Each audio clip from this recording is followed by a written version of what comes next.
So another career in construction that you can choose to go down is being a site superintendent. Now, some people call them construction site managers. I generally call them that. But really, what it is it's an experienced person on a project site that's looking after the day-to-day operations of it. Some of the key factors and key roles, duties that a site superintendent plays is health and safety.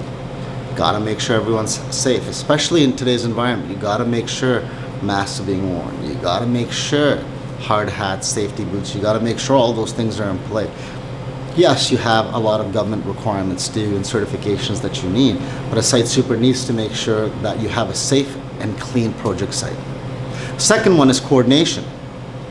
You have to be able to schedule at least 1 to 2 weeks in advance. You got to let trades know, your team know, if you have in-house personnel, when they need to show up on a site to continue a project. You can't call somebody a day before. I mean, you can, but chances are they're busy on other jobs. So scheduling ahead is so vital and so pivotal to being a construction site super. You need to make sure that once the demo is done, that you already have your plumber lined up to mark out the floor so you can do coring, trenching, concrete removal. You got to have drywallers ready for framing layouts, partition layouts, so on and so forth. And the third one that I find is really vital is quality control measures. You got to make sure that the trades aren't cutting corners. You got to make sure that what they're installing is actually as per the drawings. Now, I'm not saying that they always cut corners. I'm saying sometimes it's really easy to miss. Sometimes a super will pick something up that your estimator or your project coordinator hasn't picked up on the drawings and how they interface with each other. So having that person on site to report back as things come up, because things come up all the time on a project site that are generally not shown on the drawings. Now, how do you know if a site supervision role is for you? You got to see what you're like as a person. And I'm talking about long-term career.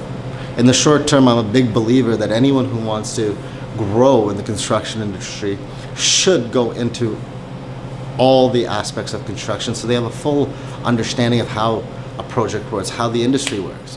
But in terms of supervision, if you're looking at a long-term growth, you want to make sure that you have that attention to detail, that